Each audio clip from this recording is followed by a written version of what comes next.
श्रियकान्ताय कल्याणनिधये निधयेतिनाम् श्रीवेङ्कटनिवासाय श्रीनिवासाय मङ्गलम्।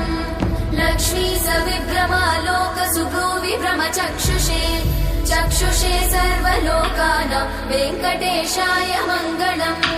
श्रीवेङ्कटाद्रिशृङ्गाग्रमङ्गलाभरणाङ्गये मङ्गलानां निवासाय श्रीनिवासाय मङ्गलम्।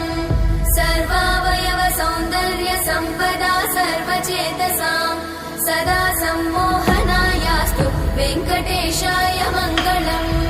नित्याय निरवध्याय सत्यानन्दचिदात्मने सर्वान्तरात्मने श्रीमद् वेङ्कटेशाय मङ्गलम्। स्वतः सर्वविदे सर्वशक्तये सर्वशेषिने सुलभाय सुशीलाय वेङ्कटेशाय मङ्गलम्।